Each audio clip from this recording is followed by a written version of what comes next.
Jay. Welcome to Mvskoke Radio, your weekly source for tribal and community news, interesting guests and discussions, plus a local events calendar.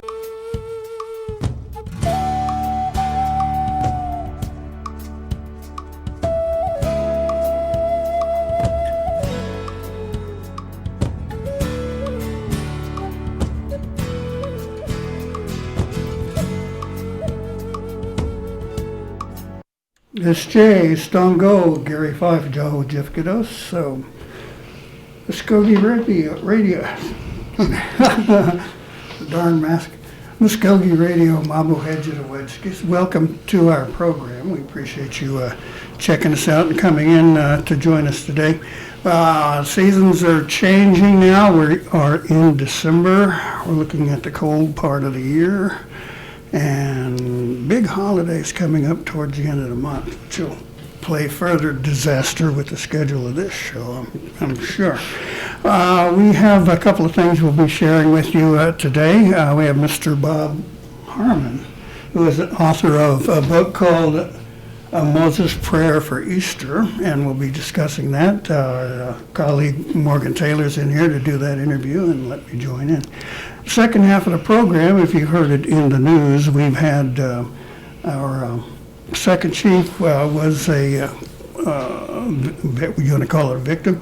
He had the COVID-19 virus, so he's going to come in and talk to us about that experience and how the tribe is set up to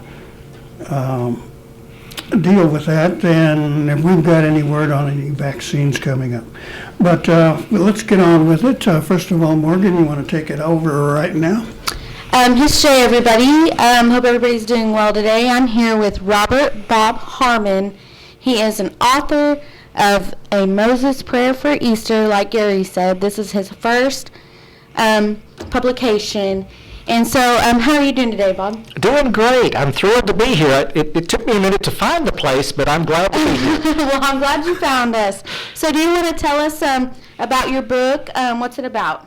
Well, I'd love to. It's about a family of four on Friday of Easter weekend that they're watching a film, the old-fashioned 1956 classic, The Ten Commandments, with Yul Brynner and Charlton Heston. And the father of the family of four says, you know, this is all the church I ever need. I don't need nothing to go to church just for funerals. I don't need to go. All I need is this old movie. Well, anyway, so his daughters, they listen to all this, and he's going to go on a fishing trip with his boss on Easter Sunday morning, and the girls have a different idea. They want to go to church. And so that night after watching it, they start thinking and talking to each other, and they say, you know, I think we ought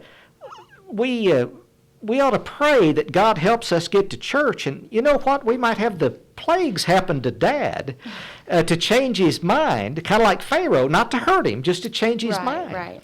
And so, Morgan, what happens then is on Saturday, the plagues start happening, and they create a checklist, and by the end of the day, 9 of the 10 plagues have happened, and the father starts believing, you know what, I might perhaps need to go to church.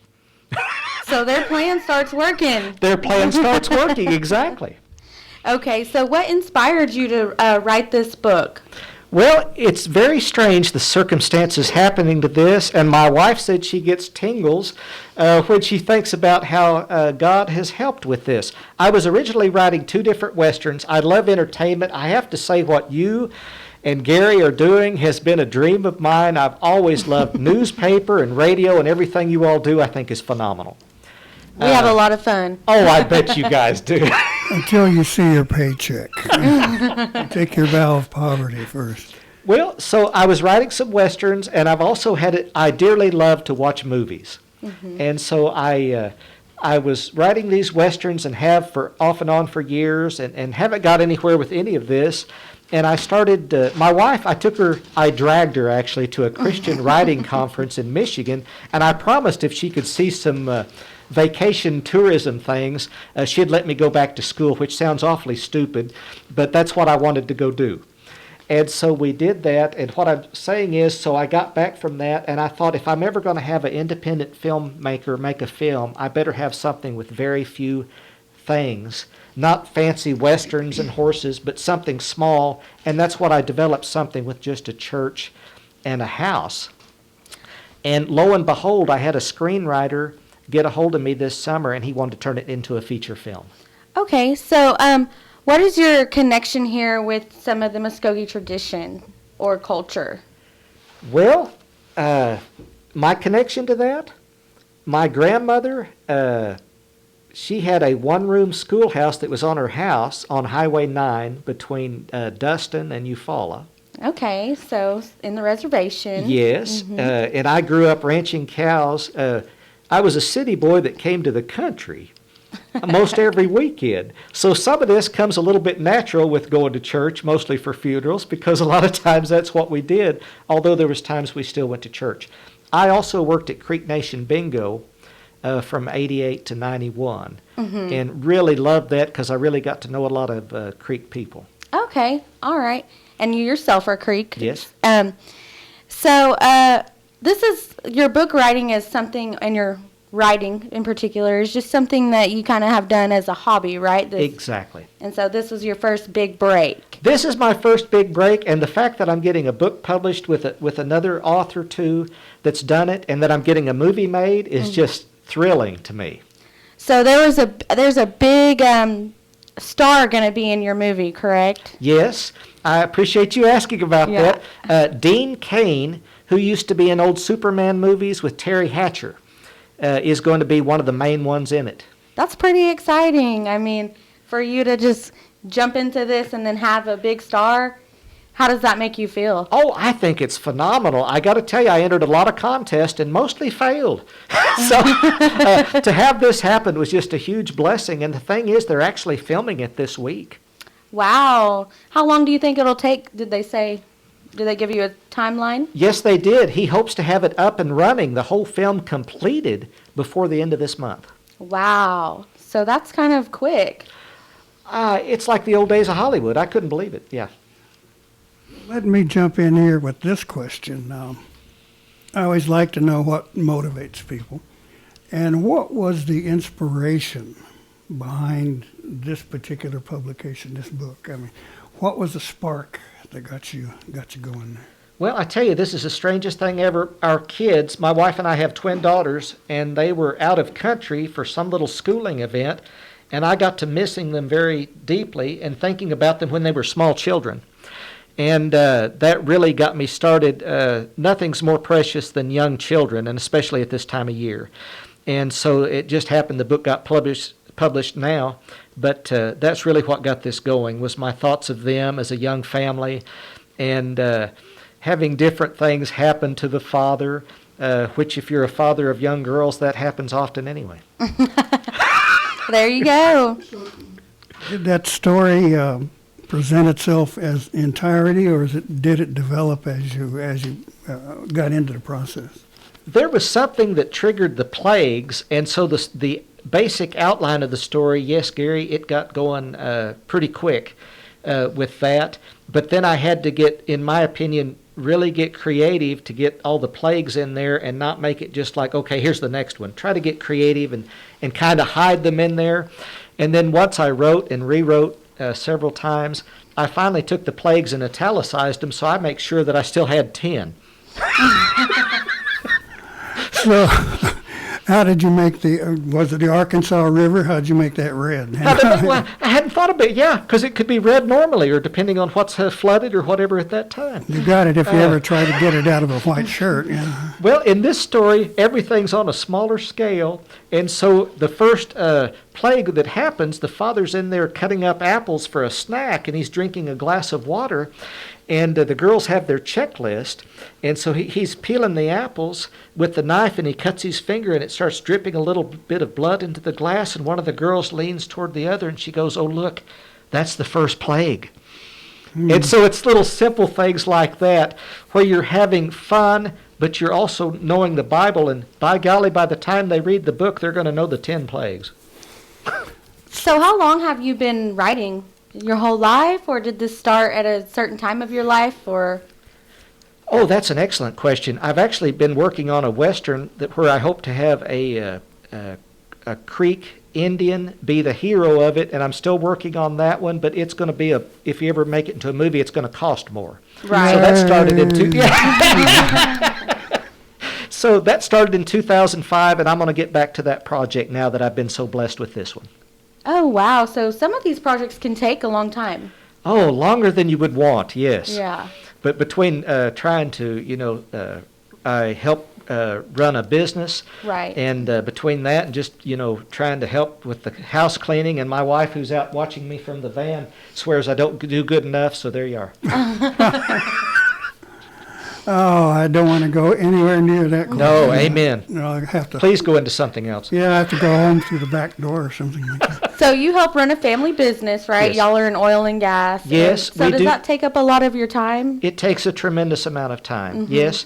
We used to have the two businesses that made Oklahoma great, cattle ranching and oil and gas. There you go. And so we sold the ranch in '97, and it was down here near on Highway 9, actually. Okay. Between Dustin and the Turnpike Gate. Okay, so So just in your free time is when you're able to Yes. sit down and have your fun. I tell people this keeps me sane because I dearly love movies, and the writing has just been something that I have to do to get it to where I want it to be. Right. So this particular project, how long have you been working on it? Okay, that's a great question. It actually happened in the fall of 2018. Okay. And that's when your daughters had gone off to school? Yes, they went off that summer, and I was really missing them, and that's where this came about. Okay, so the two girls in the book are kind of representations of your daughters. Yes, they really are, without getting me in trouble as the dad, yes. Or more trouble. Let me go back to the question that Morgan had asked about Mvskoke culture, and I'm always intrigued about someone's heritage or family, their lineage, and how it works into what they do. For artists, it's obviously easy, imagery, thought process. And does that disassociate you from Mvskoke culture? I mean, being Creek is something that we're all proud of, obviously. But how does it fit into your creative process there? Do you take inspiration from what's around us here? I don't know if your family was either a church or stomp grounds. Where did that come together? Where did it fit in making you do Gary, what you do? I got to tell you, for the Western I want to get back to, it really came into play. For this, I would say it came into play just from the closeness we have of being family and the love we have as a people for each other. And I remember my grandmother being so kind and caring, and she was where I get the Creek Nation heritage from. But if you think back to this Western that I have, everything really adds into it because we ranched cattle down in part of the old reservational boundaries of the Creek Nation. And I think a lot of times to my grandmother and all the different times and things we had there, all the plants that are native to this area, and also a lot of oil history. And I hope to have eventually a story that would be, I would hope that it would be kind of our nation's version of what the Osage have done with Killers of the Flower Moon. Right. We spoke with the author of that book, and it was amazing the way they put things together and how the tribe came into conflict with the more dominant culture who wanted to develop that oil versus the traditional people who just wanted to farm and survive. And unfortunately, some greedy folks changed that. Oh yeah. So we're talking about now, you mentioned the old reservation, but, I kind of like to say the still existing reservation. Well, absolutely it is. Yeah, absolutely. Okay, anyway, that's No. enough of my political jabs there. Now, how would you like this particular piece to fit into today's Creek, perhaps, educational system? Would you like it to be read in schools or Sunday schools? What are your plans there with it? I would dearly love it to be read in churches and Sunday schools. I think it would be excellent for that. I think it's a wonderful tool. I know there's many good Christian people of faith in the Creek Nation, and I think this is something that has a fun perspective, but that is extremely well grounded in the Bible. and it brings Jesus into it, as of course being the reason for the Easter season. And I would dearly love it to be taught that way.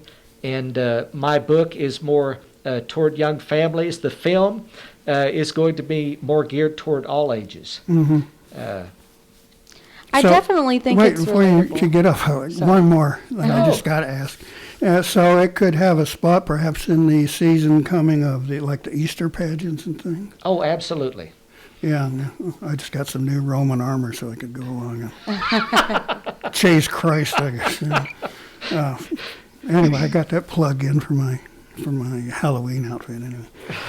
So it has a place, it looks when you see it first off, a children's book with a historical feel to it, but it isn't necessarily all historical. It has some contemporary angle. It's quite a bit of contemporary, Okay, it really is. good. Yes. It basically is a family that, they watch the old classic 1956 Ten Commandments movie and then bring the plagues into present day to have their father's heart changed so that they all go to church as a family Easter Sunday. Mm-hmm. I definitely think that storyline is relatable as, today, a lot of people don't go to church. They think that they can get church from alternative places. So I can see how it's relatable and modernized, in a family setting. So you want to talk about where you can find this book? Oh, absolutely. If you go to Amazon and Google or put in a Moses Prayer for Easter, it will pull up the book, and it's been out there since November 6th as an ebook or print, and it should be an audio book shortly. Awesome. So let's talk about your film, or the film. Yes. So who's in charge of that?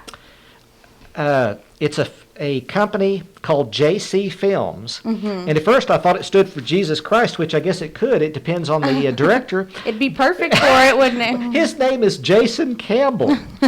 And so if you go to 3ws.jcfilms.org, you can read a preview of this. And there is actually, right now, he is pushing to have it made at the end of December because PureFlix is actually looking at having it for an Easter premiere. Wow. So I'm thrilled. That's amazing. Let me ask you a kind of an academic question here. I'm looking at the title, A Moses Prayer for Easter. And my recollection of Moses was, the old film, Charlton Heston, their part in the seas and chasing the Egyptians. But Easter, as we know it today, occurred so much later. Yes. During the death of Jesus Christ at the time and then his resurrection. So how do you get Moses and then Easter put together like that? Well, I tell you, that's an excellent question. And in this case, when the girls are praying their Moses prayer, it's to let our people go to church. And when they do this and you get through the story, the end of the story is you have the family in church and the father is scared to death because plague 10 hasn't happened, death of the firstborn. Mm-hmm. And so they talk about the first Passover, which of course was with Moses in Exodus. And when that happened, they had lamb's blood to keep the people of Israel safe. And so the he's starting to cry. He goes, I don't understand. I need lamb's blood now. And they said, no, the preacher's still talking. And he says, you had Jesus die for your sins. And so he realizes now that Jesus, and the preacher says, is the firstborn Lamb of God. He died so you don't have to. And that's how it ties in the old first original Passover with the Passover now that we know at Easter. Wonderful, wonderful explanation there. I hadn't thought of it in those terms. Well, I've had the most fun writing this. I can imagine. So. Let's invent 2 more plagues. To make it a thicker book? Let's see, what can we get now? We already did frogs. How about rats or hamsters? You could do anything you want, huh? Yeah. Make it any way you want. So the cover of your book is like a cute little egg, and he's like experiencing some things. And do you want to kind of explain what that is? Yes, I'd be glad to. Would you believe I reached back in time to talk to a professor I haven't talked to since the mid-'80s. This is starting to show my age, so I don't want to stay here long. But he got me in contact with someone. He does music and film at University of Tulsa. He got me in touch with a student who got me in touch with another fella who's president of a comic book company that does cartoons in Mexico City. And they designed the book cover for me, and currently they're doing a 1-minute commercial that I hope to have on website eventually that shows the little Easter egg being Easter egg being tormented by the plagues. Oh, okay. So you said website. Are you developing a website for yourself or to promote yourself? Actually, the film director back in West Virginia, where the film's getting made, he hopes to have a website up shortly. Oh, okay, great. For the movie and the book and everything. Great. That's awesome. Now, we see on the cover there another name, Kathy Bruins, and then on the backside, label in the little corner says Christian fiction. Yes. First of all, who is Kathy? Kathy was a lady I met when I went to this Christian writing conference in Michigan. And I knew she was an established author, and as a first-time author, and especially writing to basically family and young girls, I thought I needed some help. This is out of my area. No, so she kind of guided you. She guided me. She's a Christian mentor, and I was thrilled to have her take my screenplay and mold it into a novel. Mm-hmm. The other part of that question looks at the title Christian fiction. Mm-hmm. That's kind of a new one on me. You know that Christian literature is around everywhere. But how is this label defined?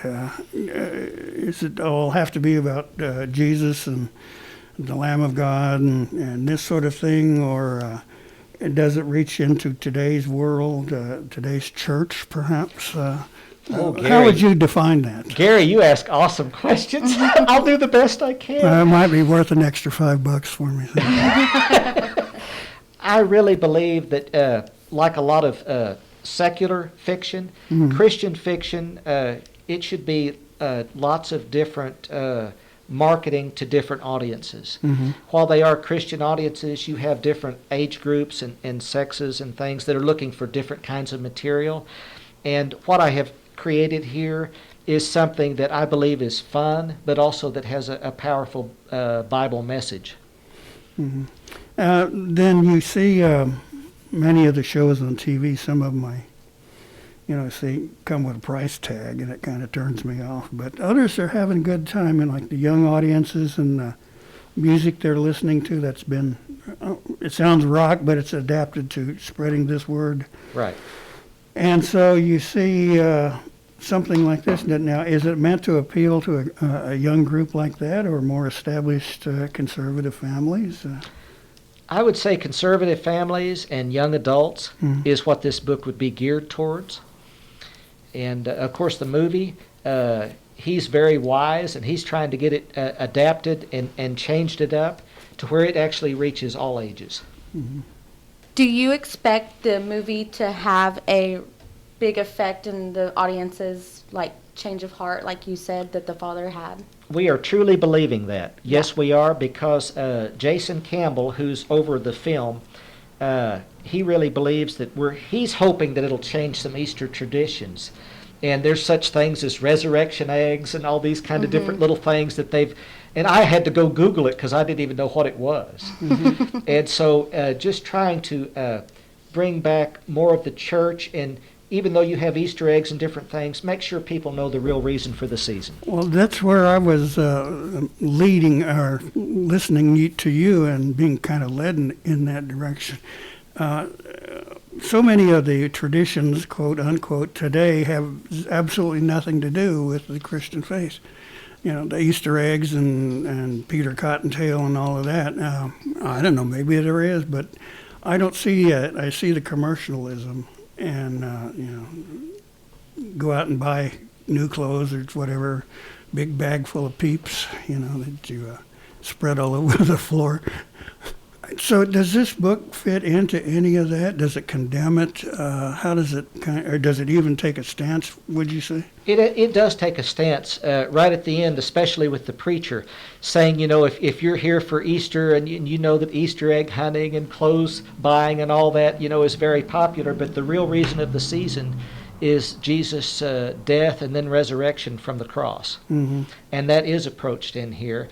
But it's done in a fun and loving way, which I think, I know this for a fact, that Jesus wouldn't go out and really attack anything else, but do it through meekness and love. Mm-hmm. And that's what I'm trying to show in this, is that it's a book that's full of love, family love, and caring about people, and doing it in a way that's humorous, that hopefully should really reach out and have people read their Bible and go to church. I'm glad you used that word humorous there, because I always thought, I was raised in the Methodist Church and highly respect, of course, our stomp grounds and our Mvskoke traditions and everything. But I've always kind of wondered, did Jesus really have like a sense of humor? Do you think? I mean, there's things happened in my life I knew where God was playing a joke on me. But what are your thoughts there? I mean, it fulfills him more, fills him out as a human being, that part of it. What do you think? I think he had a tremendous sense of humor. Of course, he was God, and he could do what he wanted and was hugely serious at times. But there was also the famous verse about don't look for the splinter in your brother's eye when you have the log in yours. Mm-hmm. And I think that was one of the most rich verses that showed his humor. Mm-hmm. There have been a few, I think, more scholarly attempts at doing something like you've done here. And sometimes it doesn't reach its audience because it's, I think, what I used to call it, written for other authors. Yes. Yeah, it's too fancy, I think. And so, in your approach with this particular piece, what was running through your mind as when you're going to, what does it take to reach that audience? Well, Jesus, what keeps going through my mind is Jesus is God who told stories, and he told it in such a way that it would be listened to by those that were either new in the faith. Oh, okay. Or he wasn't preaching to those that were perfect. He was preaching to those that needed to hear the stories. Right. So keeping it simple right is not going to go into the board. Kind of. So what I need for you to do is give me a call at helps it reach who you're trying to reach. I totally believe that's where I'm going with this. Yes. Right. That'll do it. There was a press release on JC Films, and he says, if a bunny can bring candy, then a savior can bring life. Is that kind of the message you're trying to send? That's exactly it. Yeah, and I'm so glad you found that to bring that up. But that's exactly what we're doing with this. It's something that it's a basic message, and it's fun, presented in a fun family way, but that has real life-saving and life-changing message to it. Right.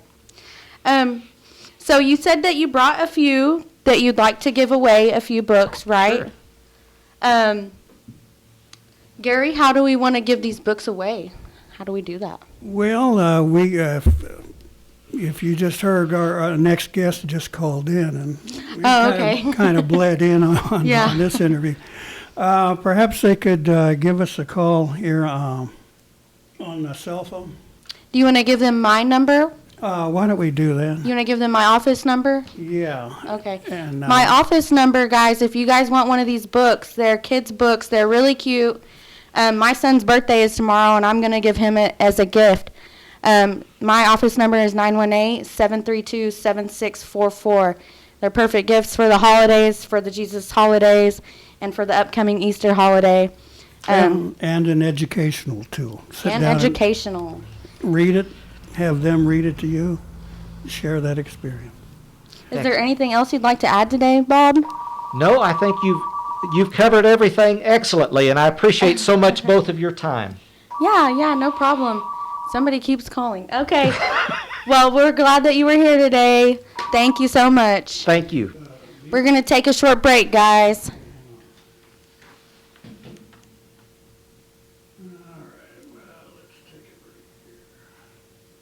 I started doing it when I was 7. Good. Thank you all very, very much. Sounding like live radio. Yeah, wow. We're already doing it. And I can leave you another book or two or whatever you want to Yeah, do to for give sure. away. I What just sounds can't good to get you enough. guys? Whatever you I'm got. Jacob. Two's And good. I'm Two's Does that good. work? First To two. playing the drums. Exciting. There's lots of stuff that Okay. makes it cool to be native. Doing math isn't one of them. Find something better to do. Check out ncai.org. A message from the Partnership for a Drug-Free America and the National Congress of American Indians. Welcome back to Mvskoke Radio here on The Brew. Our next guest, as you might have gotten a preview, is our second chief, Del Beaver. Chief Beaver, you there with us? Did we lose you? No, I'm here, Gary. Can you hear me? Oh, yeah, we're in good shape. We were wrapping up Good the deal. other piece. As I just said, sometimes live radio can be a lot of fun. I'm sitting here with Morgan Taylor, and we're wanting to talk to you about your recent experience with the COVID-19 virus, and perhaps you can fill us in on where the tribe stands in regards to dealing with it, and if the tribe has actually heard about this vaccine thing. But first of all, you had that experience of having this virus. Maybe you could tell us how you found out and your reaction when you got that news. Well, I believe that, I got it from my daughter, and she got it from school. It was just really a matter of when, I believe, when it's going to hit our schools. And you can see all around it's already hitting our schools. And so whenever she came down with it, we got her tested on a Saturday, and she came back positive. And so I immediately then we go into quarantine, And I didn't have any symptoms or anything, but that's just the thing you do is you go into quarantine if you had a direct exposure. And so then a few days later, I came down with symptoms, and my symptoms were very, very minor, really. I had a runny nose, and it started off with a runny nose, and then I got the chills. And so the chills is the one that really kind of threw up my alarm, because that's really not the normal part of my day-to-day activity is to get the chills. So that was about, I replayed this in my mind. That was about 3 o'clock when I started getting the chills. And so I went and got tested a little bit after that. And then when I became back positive, I started getting on meds. And it's a medication for whatever symptoms you have. And so my symptoms at that time was the chills, I had runny nose, and then I developed a headache. And those were similar symptoms to what my daughter had. And so luckily I was in quarantine up until that time. And so after you get it, then it's a different terminology. You go from quarantining to isolation. And so me and my daughter were in isolation at our house. But really it's just a matter of time. You can, when you're within that close proximity of other family members, it's almost impossible, to keep it from them. And sure enough, a few days later, my wife became tested positive. The symptoms were similar, So, it's just one of those deals where I'm just thankful that as soon as we found out that my daughter was positive, that I didn't come to work, I didn't expose anybody. We shut it down. We didn't go anywhere. So to me, that's the main thing. One is if you feel different, if you feel like, and your symptoms doesn't have to be like labored breathing. Technically, almost anything is a symptom nowadays. I mean, the CDC has put out a bunch of information out there, and so I was just thankful that I went and got tested, so I knew for a fact. Because honestly, Gary, I felt bad probably for about 24 hours. I really felt, just bad. You just felt different, But after 24 hours, I felt good enough where I could have come back to work. And to me, that's the scary part, because I'm assuming that there's a lot of people out there that might feel bad for 24 hours, maybe not go to the doctor, may not go get tested, and then after a couple of days say, hey, I feel better, I don't need it's not COVID. You don't necessarily have to feel bad for 2 weeks straight. So if I didn't know that I tested positive, then I might have come back to work, or I probably would have come back to work. Well, in a position like yours, though, the potential for spreading it is incredible. I mean, you have to be up there in the leadership position for the nation and deal with all the rest of the world. So that must have been kind of daunting for you, too. But I'm curious, what was your reaction when you got your results? Well, I was really disappointed, to be honest with you, because we have taken so many precautions. It's been at the forefront every single day. That's the first thing we talk about is when we come to work. For the last, I don't know how many months, probably last 10 months, we've talked about COVID every single day. And so when I got the news, I was really disappointed and that I got it. I was disappointed that I had exposed my family to it, even though I knew that, I had got it from my daughter. That you try and try and try, and when you get it, you kind of feel like, oh man, I failed somewhere, Can I jump in here really quick? Sure. So this is Morgan. Hey, how are you? I'm So I think a common misconception is that if you wear the mask that you're protected, and that's not necessarily true. It just you protect yourself, or you protect other people from you. And so even those who wear the mask can still get it, So other precautions. What do you think that other precautions are needed? Just from what I've been reading, one is the type of mask. I think we've become lax on the type of mask we wear. A mask is better than nothing, obviously, right? Yes, for sure. And a mask really protect. If I'm wearing a mask, I'm protecting you more than you're protecting me, right? Mm-hmm. So really, when you wear a mask, you're being considerate to me. You're being considerate of other people. You don't want to spread it if you have it, because nobody, like I said, you really don't know if you have it or not unless you get tested. So wear a mask, wash your hands, and be that the social distancing, the 6 foot apart. Let me ask you this question and jump in. Sure. We've seen situations where people who are not wanting to wear a mask are actually kind of taking it to some sort of extremes, saying it's an unconstitutional kind of thing. But I'm thinking, well, state tells you got to have a driver's license, right? Right. Okay, I think it's the same thing. But what are your thoughts when you see people getting upset because they may have to wear one? I understand where they're coming from, but it's no different than the law of wearing a seatbelt, right? I mean, if you don't want to wear a seatbelt while you're driving down the road, you're taking your life into your own hands. But just at this point, if you're not wearing a mask, you're not in the car by yourself. You're putting other people's lives at risk, really. So to me, it's about being considerate of others. It's not just about the individual. So I feel it's a little selfish on those people's parts that say that it's unconstitutional to wear a mask. You can't make me wear a mask. I get it. I understand it, but to me, it's more about just looking out for your fellow man. Being considerate of others. If you don't want to wear a mask, fine, but don't go out and flaunt it. It doesn't take a whole lot to go. If you've got to go to Walmart for some reason, throw a mask on. It's just, to me, it's just more about common sense than anything. Well, like you said, your symptoms, you said you felt really bad for 24 hours and said that if you wouldn't have got tested, you probably would have continued to go to work. And at that point, you would have continued to be contagious, correct? That's from what I understand, yeah.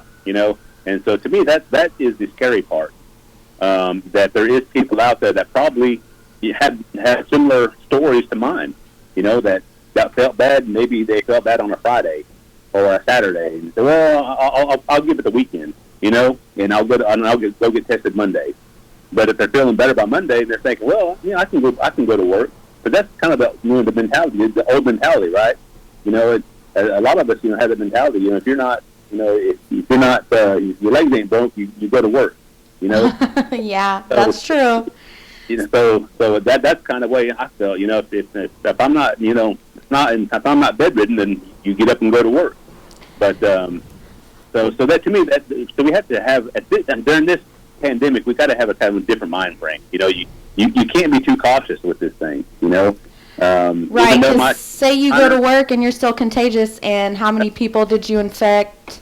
How many people are elderly that have a different immune system than you? It affects them differently the most. Yeah, and in our position, we hear about it every single day. We hear about somebody that passed away. We hear about somebody that's in ICU right now, and we hear about on the flip side is how many beds are being filled up, and how many beds we don't have. That not just the tribe, but we're talking about throughout the state, throughout the nation. How many ICU beds are being filled up, and how there's no more room. And so it's a real situation. This isn't made up. This isn't a political thing. This is a real situation. And we need let me ask you about that real situation now. Do you think you were carrying that virus when you had gone into the office? Do I think I'm carrying the virus? Yeah. Was there a period when you went back to work, so to speak, to continue your day without knowing about the virus? Do you think it had some impact, perhaps? Other staff people get it? If I thought that that was if I thought that I was could harm somebody coming back to work, then I would be home. But even though, from what I have been told is, after isolation, after you get the virus, and after 10, 12 days, if you still have symptoms, then you stay home. Even though I stopped having symptoms probably, 48 hours afterwards, I still stayed home just to be on the safe side. And so until there's a vaccine, that's all you can do. As long as, I don't go around, if I go outside my office or go outside the conference room and wear my mask, you use just lots of hand sanitizer, and you don't sit right next to anybody. so really nothing has changed as far as protocols go. It's still the same protocols. But I think you kind of get hypersensitive to everything though, and you're just very aware of your surroundings, and I think for the most part we're all like that. How many times have you been sitting in like your office and all of a sudden you just have to sneeze? Then you think, oh my gosh, do I have COVID? Or you start checking your forehead. Oh, do I feel warm? So you kind of get, you're hypersensitive to all these things, and it could be something, it could be nothing. So you just kind of just be careful. You gotta be careful. I'm like one of those people, they call me a hypochondriac. I always think something's wrong with me, but nothing's ever really wrong. So did you ever have any symptoms that were so bad that you were like fearing for your life, or maybe you feared the life for your family members? No, my symptoms never got that bad. But I will be honest with you, and this is just me being me and being completely honest. Whenever I got that call that said I was positive, and one of the things then, you have to have a conversation with yourself, because like I said, I've heard and known people that have gotten COVID and have passed away, and so when you get this virus, in the back of your mind, you're saying, okay, I know people that have passed away from this virus, so how is this going to affect me? And so you really have to start watching. You start watching yourself and making sure when you lay down at night. Okay, can I breathe? Am I breathing okay? So for me, I had to have a real conversation with myself, and just to make sure, hey, this isn't a joke. This is serious. And so Were the people who you mentioned there who are no longer with us, were they Muskogee? Yes, yes. Okay, now I know you've had a lot on your mind and having to deal with a lot of stuff in this hot political time when the virus is kicking our tails. What is the status now of the tribe in terms of dealing with this? Have we enough staff or a PPE or a room in the hospitals? How are we doing? Well, as far as staff goes, we put out a memo. I think it was last week before Thanksgiving that if you can telework. If you have to do your job at work, then you can do staggered shifts. You can do 50 split shifts. Those types of things. And we put the mask mandate out. We have plenty of PPE. I know our fleet management GSA departments. they're stockpiling daily. I see those purchase recs come through. Regarding buying more PPE, buying more masks, getting more hand sanitizer in. Those types of things. So we're doing that part. And then as far as the health side, everybody's hurt. We can we're handling it. But everybody is just as far as on the health side, we can handle it, but it's just it's getting to that point where everybody is it's a red flag. How many beds are ready? You have people that get sick that don't have the COVID virus, right? That need help. And so I hate to get. I read a lot and I watch a lot of news, and I hate to get to the point where a health professional would have to make a decision. Who gets this last bed? Mm-hmm. And I don't ever want us to get to that point. But if we don't start, curbing the tide on this thing, that might be we might get there. But I would just hate to have to be in those shoes where somebody has to make that decision of who gets this last bed. So I noticed that the flags were half staff at the complex. Were those dedicated to lives lost during this time? Yes, just the people that we've lost in general, yes. Okay. So what do you foresee for the nation regarding this pandemic? It's one, I think we just keep on doing what we're doing, until this vaccine comes up. We had a conversation, a meeting about that this morning. But we just got to stay safe. And the people still need our services. And that's the bottom line is people still need our services that the tribe provides. And so we just had to find a safe way to still provide those services. There's some services we just cannot stop providing. We're hearing across the nation that there's a shortage of staff. These wonderful people are out there just knocking themselves out, and they're getting worn out and fatigued and frustrated. Right. Are we seeing any of that with our Mvskoke health crew? I'm sure tired. I'm sure of that, but I can't say enough about how we've responded to the pandemic across the nation, our nation.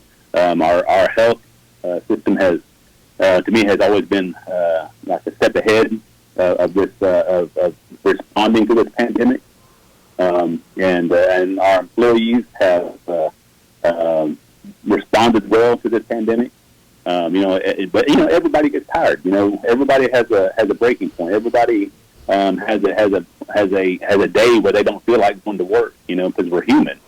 But I just really can't say enough about our employees on the health side. Our employees here at the tribe, they show up to work every single day because they know that their job matters, and so. But Gary, we are human though. We do get tired. Right. We do have other situations, and we do have a home life that we have to worry about too. And so I can't fault anybody if they get tired, or if they get sad, or if they get upset, because we're just human, But we just take it day by day, and we can make it through the day. Hey, that's great. Well, tomorrow's coming. Tomorrow's going to be here eventually, right? So it seems like sorry, I didn't mean to interrupt you, but it seems like with the colder weather that it has gotten a little bit worse. Do you feel like when the warmer weather comes, it'll clear up a little bit, or do you think that the vaccines will help it clear up a little bit? Well, we had this conversation, back in March and April and May when it was, still cold.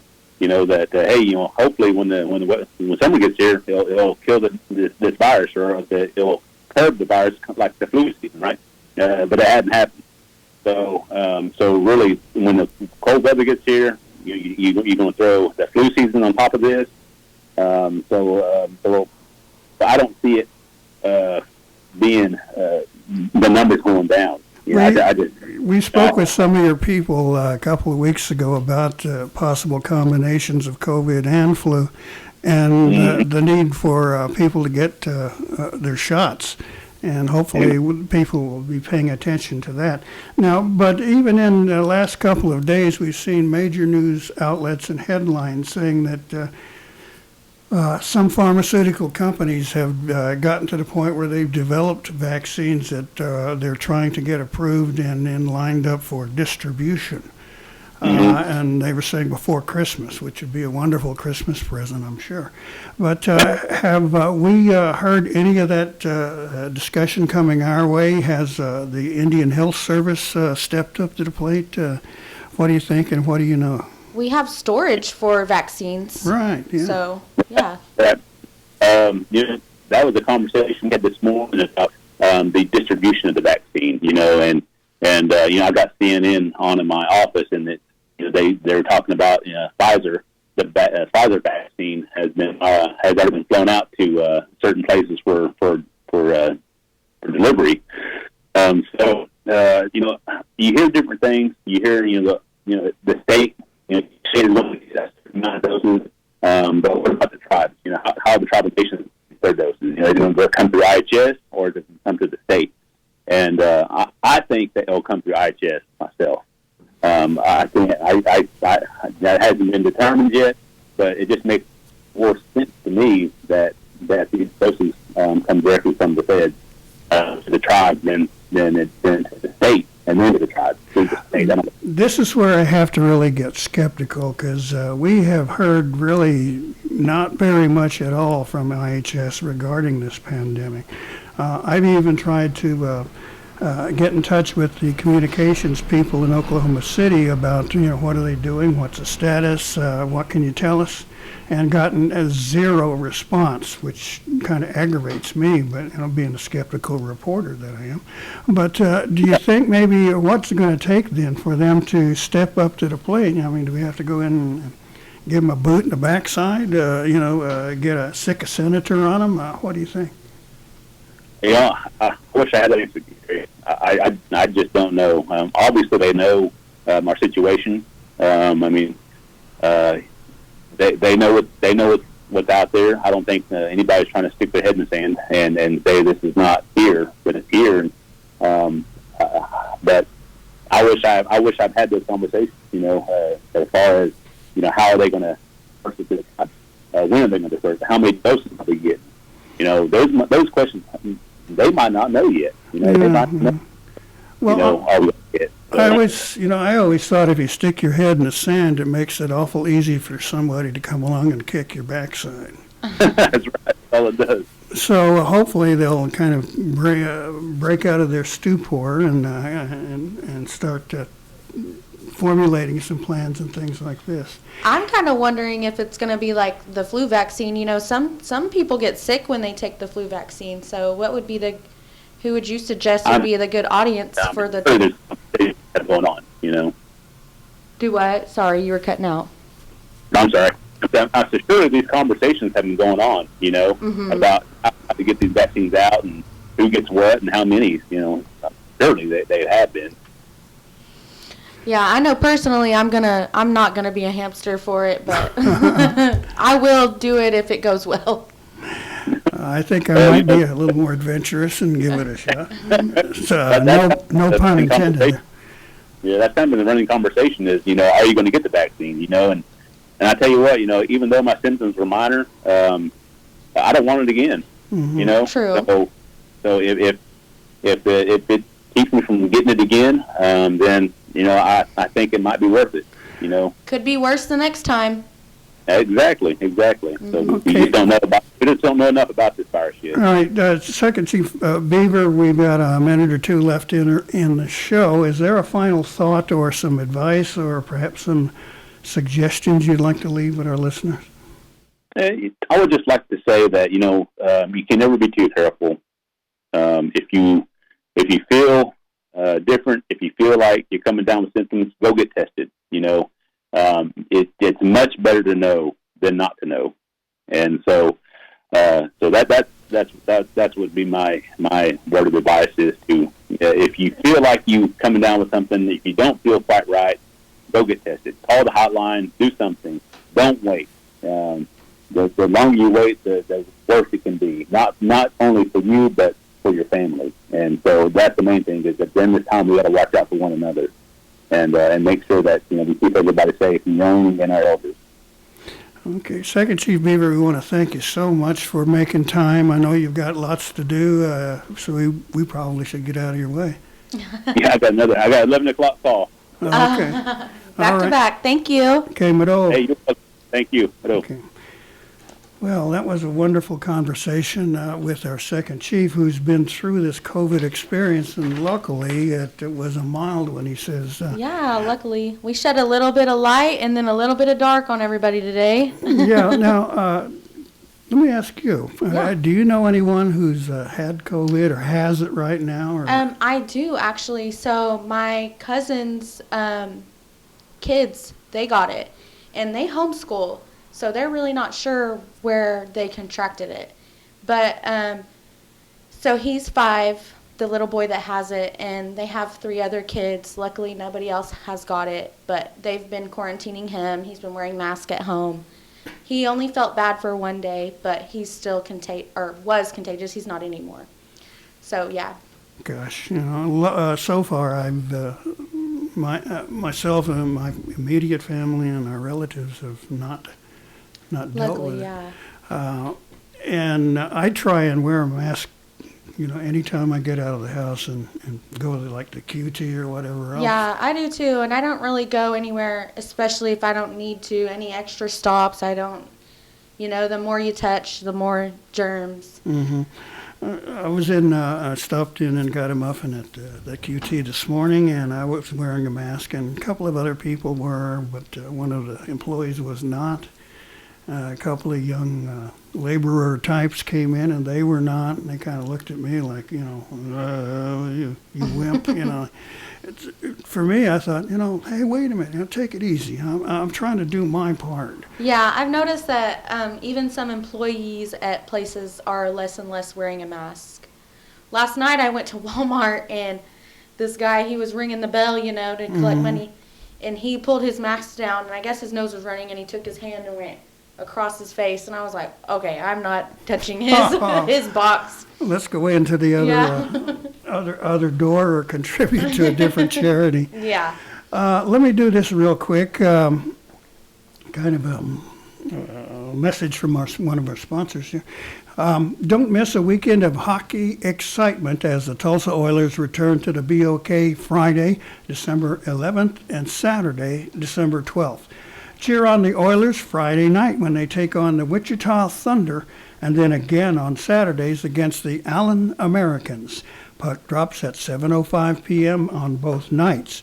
So you can buy your tickets today by phone or text at 918-632-7825. Now that's 918-632-7825, or online at tulsaoilers.com. Tulsa Oilers hockey fun for the entire family. Okay, we took care of that one. Now we're going to have to wrap up. Got anything in the future here you want to bring to the microphone? Not that you can think of. Not off that the I top can, not of off it. the top of my head.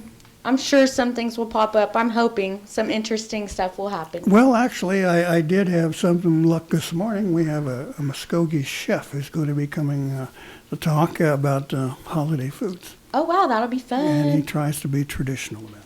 Okay, well, let me get out of here. We're going to start up our music and bail. We want to thank you all for listening. Maro Mabo Hedgetsgut. Maro.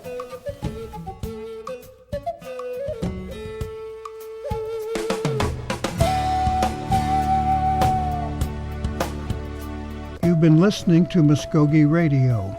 Join us again next week for more local, tribal, and community news and updates. Maro.